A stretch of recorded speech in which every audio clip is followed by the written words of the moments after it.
माननीय सभापति जी, पश्चिम एशिया में चल रहे युद्ध और उससे बनी परिस्थितियों से हम सभी परिचित हैं।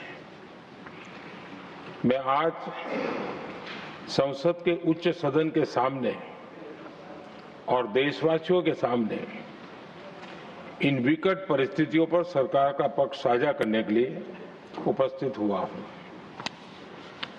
पश्चिम एशिया में चल रहे इस युद्ध को 3 सप्ताह से अधिक का समय हो चुका है। इस युद्ध ने पूरे विश्व में गंभीर ऊर्जा संकट पैदा कर दिया है। भारत के लिए भी ये स्थिति चिंताजनक है। इस युद्ध से हमारे व्यापार के रास्ते प्रभावित हो रहे हैं। इससे पेट्रोल, डीजल, गैस और फर्टिलाइजर जैसे जरूरी सामान की रूटीन सप्लाई प्रभावित हो रही है। गल्फ देशों में करीब 1 करोड़ भारतीय रहते हैं, वहां काम करते हैं। उनके जीवन और आजीविका की सुरक्षा भी भारत के लिए बहुत बड़ी चिंता है। होर्मुज स्ट्रेट में दुनिया के अनेक जहाज फंसे हैं। उनमें बहुत बड़ी संख्या में भारतीय क्रू मेंबर्स हैं। ये भी भारत के लिए एक बड़ी चिंता का विषय है।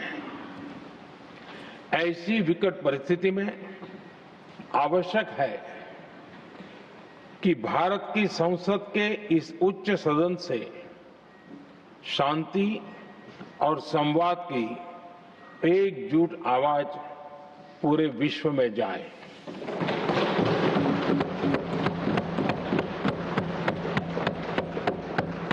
सभापति जी, युद्ध की शुरुआत के बाद से मैंने पश्चिम एशिया के ज्यादातर देशों के राष्ट्राध्यक्षों के साथ 2 राउंड फोन पर बात की है। हम गल्फ के सभी देशों के साथ लगातार संपर्क में हैं। हम ईरान, इजराइल और अमेरिका के साथ भी संपर्क में हैं। हमारा लक्ष्य डायलॉग और डिप्लोमेसी के माध्यम से क्षेत्र में शांति की बहाली का है। हमने डी एस्केलेशन और हॉर्मुज स्ट्रेट खोले जाने पर भी उनसे बात की है। कमर्शियल जहाजों पर हमला और हॉर्मुज स्ट्रेट जैसे अंतर्राष्ट्रीय जलमार्ग में रुकावट अस्वीकार्य है।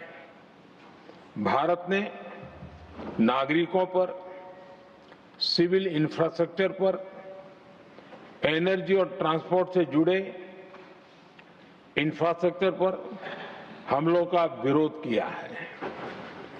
भारत डिप्लोमेसी के जरिए युद्ध के इस माहौल में भी भारतीय जहाजों के सुरक्षित आवागमन के लिए सतत प्रयास कर रहा है। भारत ने इस समस्या के समाधान के लिए संवाद का ही रास्ता सुझाया है। इस युद्ध में किसी के भी जीवन पर संकट मानवता के हित में नहीं है। इसलिए भारत का सतत प्रयास सभी पक्षों को जल्द से जल्द शांतिपूर्ण समाधान के लिए प्रोत्साहित करने का है।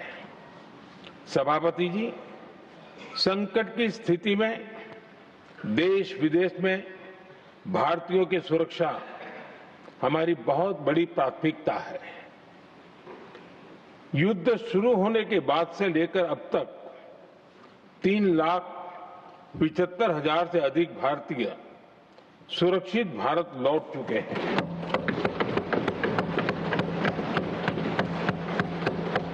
ईरान से ही अभी तक 1000 से अधिक भारतीय सुरक्षित वापस लौटे हैं। इनमें 700 से अधिक मेडिकल की पढ़ाई करने वाले युवा हैं। हमारी सरकार संकट के इस समय में पूरी संवेदनशीलता से काम कर रही है। सभी देशों ने वहां मौजूद भारतीयों की सुरक्षा का पूरा आश्वासन दिया है। हालांकि ये बहुत दुखद है कि हमलों के कारण कुछ भारतीयों की मृत्यु हुई है और कुछ घायल भी हुए हैं। ऐसे मुश्किल हालात में परिवारजनों को आवश्यक मदद दी जा रही है। जो घायल हैं, उनका बेहतर इलाज सुनिश्चित कराया जा रहा है। सभापति जी, होर्मुज स्ट्रेट विश्व व्यापार के सबसे बड़े रूट्स में से एक है। विशेष तौर पर कच्चे तेल, गैस और फर्टिलाइजर से जुड़ा परिवहन इस क्षेत्र से बहुत बड़ी मात्रा में होता है। युद्ध के बाद से ही होर्मुज स्ट्रेट में जहाजों का आना जाना बहुत चुनौतीपूर्ण हो गया है। लेकिन विपरीत परिस्थितियों के बावजूद हमारी सरकार ने संवाद से, कूटनीति के माध्यम से रास्ते बनाने का प्रयास किया है। प्रयास ये है कि जहां से भी संभव हो वहां से तेल और गैस की सप्लाई भारत पहुंचे। ऐसी हर कोशिश के नतीजे भी देश देख रहा है। बीते कुछ दिनों में दुनिया के अनेक देशों से कच्चा तेल और एलपीजी से भरे जहाज भारत आए हैं।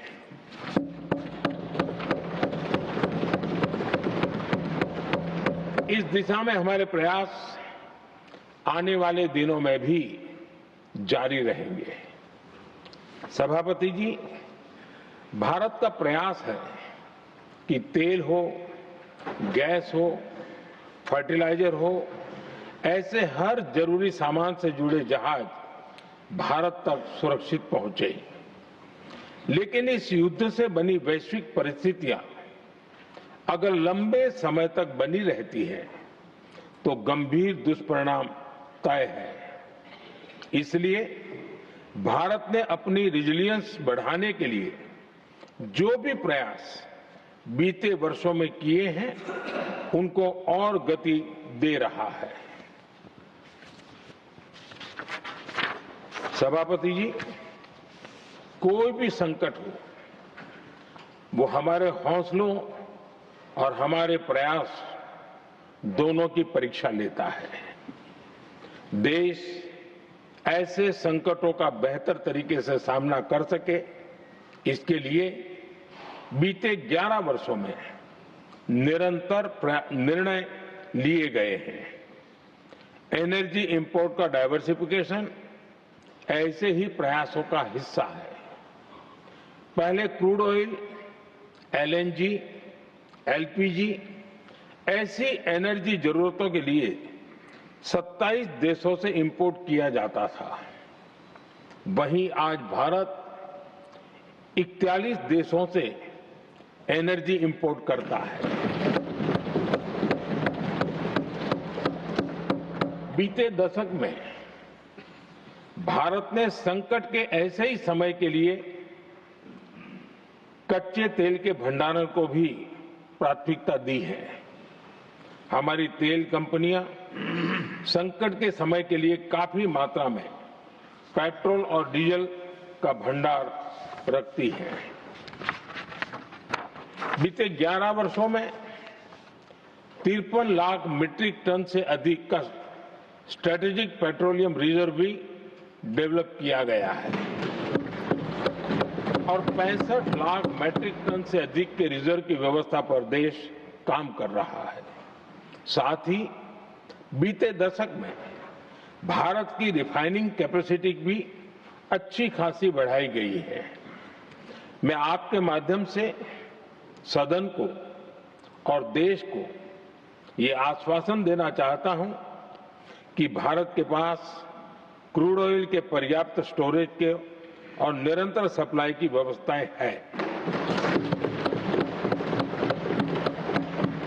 सभापति जी, हमारी सरकार की कोशिश है कि ईंधन के किसी एक ही स्रोत पर ज्यादा निर्भरता न रहे। सरकार घरेलू गैस सप्लाई में एलपीजी के अलावा पीएनजी पर भी बल दे रही है। बीते दशक में देश में पीएनजी कनेक्शन पर अभूतपूर्व काम हुआ है। बीते दिनों में इस काम को और तेज किया गया है। साथ ही एलपीजी के घरेलू उत्पादन को भी बड़े पैमाने पर बढ़ाने का प्रयास किया जा रहा है। सभापति जी, बीते वर्षों में सरकार का निरंतर प्रयास रहा है कि हर सेक्टर में दूसरे देशों पर निर्भरता कम से कम हो। हम ज्यादा से ज्यादा आत्मनिर्भर हो, यही एकमात्र विकल्प है। जैसे भारत का 90% से अधिक ट्रेड विदेशी जहाजों पर होता है, ये स्थिति किसी भी वैश्विक संकट में भारत की स्थिति को और भी गंभीर बना देती है। इसलिए सरकार ने मेड इन इंडिया जहाज बनाने के लिए करीब 70,000 करोड़ रुपए का अभियान शुरू किया। भारत आज ship building, ship breaking, maintenance and overhauling ऐसी हर सुविधा के निर्माण पर तेज गति से काम कर रहा है। भारत अपने डिफेंस सेक्टर को भी अधिक रेजिलिएंट बना रहा है। बीते दशक में किए गए प्रयासों से भारत आज अपनी जरूरत के अधिकांश हथियार भारत में ही बना रहा है। एक समय था जब भारत अपने जीवन रक्षक दवाओं के कच्चे माल यानी एपीआई के लिए भी दूसरे देशों पर बहुत अधिक निर्भर था। बीते वर्षों में देश ने भारत में ही एपीआई इकोसिस्टम बनाने के लिए अनेक प्रयास किए हैं। इसी प्रकार रेयर अर्थ मिनरल्स में विदेशी निर्भरता को कम करने के लिए भी बड़े कदम उठाए जा रहे हैं।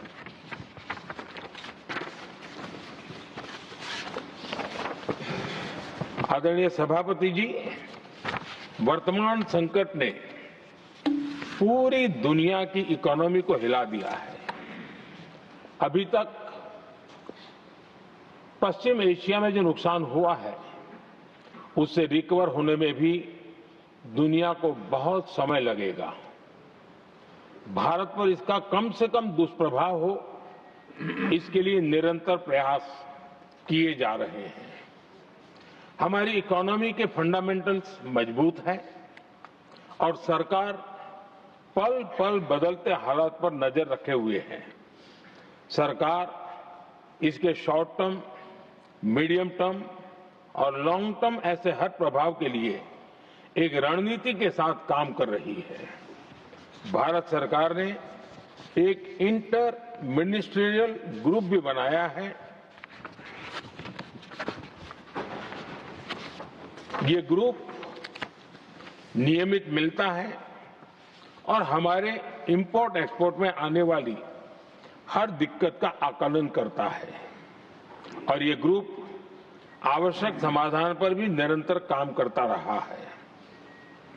जैसे कोरोना के समय में अलग अलग सेक्टर्स की चुनौतियों से निपटने के लिए एक्सपर्ट्स और ऑफिसर्स के एम्पावर्ड ग्रुप्स बने थे, वैसे ही कल ही ऐसे 7 नए एम्पावर्ड ग्रुप्स का भी गठन किया गया है।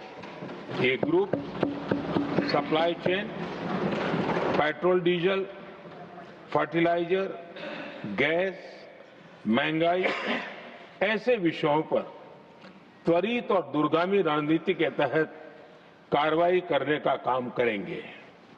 मुझे पूरा भरोसा है कि साझा प्रयासों से हम परिस्थितियों का बेहतर सामना कर पाएंगे। आदरणीय सभापति जी, सरकार ये भी प्रयास कर रही है कि आने वाले बुआई के सीजन में किसानों को पर्याप्त खाद मिलती रहे। सरकार ने खाद की पर्याप्त सप्लाई के लिए आवश्यक तैयारियां की हैं। सरकार का निरंतर प्रयास है कि किसानों पर किसी भी संकट का बोझ न पड़े। मैं देश के किसानों को फिर आश्वस्त करूंगा कि सरकार हर चुनौती के समाधान के लिए उनके साथ खड़ी है।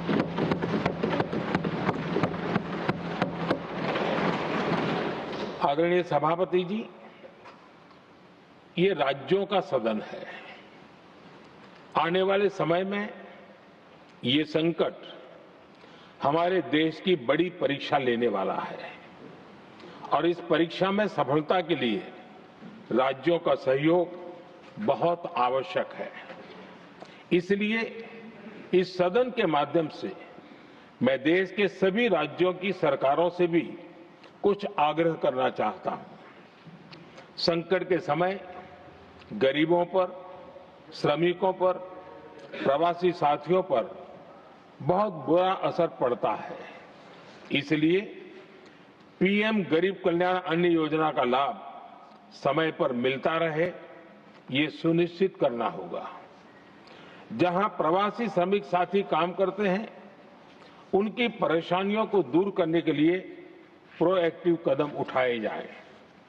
ऐसी स्थितियों पर नजर रखने के लिए राज्य सरकारें विशेष व्यवस्थाएं करें तो इससे काफी सुविधा होगी। राज्य सरकारों को एक और चुनौती पर भी बहुत अधिक ध्यान देना होगा।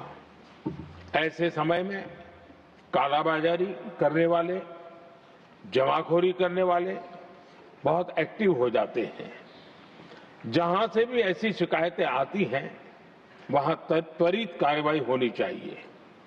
जरूरी चीजों की सप्लाई निर्बाध चलती रहे, ये सुनिश्चित करना हर राज्य की प्राथमिकता होनी चाहिए। आदरणीय सभापति जी, मैं सभी राज्य सरकारों से एक अनुरोध और करना चाहता हूं। संकट चाहे कितना भी बड़ा हो, भारत की तेज ग्रोथ बनाए रखना हम सभी का दायित्व है। हमें इसके लिए हर जरूरी कदम, हर जरूरी रिफॉर्म्स तेजी से करते रहने होंगे। ये राज्य सरकारों के पास बहुत बड़ा अवसर भी है। ये टीम इंडिया की भी बहुत बड़ी परीक्षा है। कोरोना के महासंकट में केंद्र और राज्यों ने टीम इंडिया बनकर कोविड मैनेजमेंट का एक बेहतरीन मॉडल सामने रखा था। अलग अलग पॉलिटिकल पार्टी की सरकारें होने के बावजूद टेस्टिंग, वैक्सीनेशन से लेकर जरूरी चीजों की आपूर्ति टीम इंडिया के प्रयासों से ही सुनिश्चित हो पाई थी। हमें उसी भावना के साथ आगे भी काम करना है।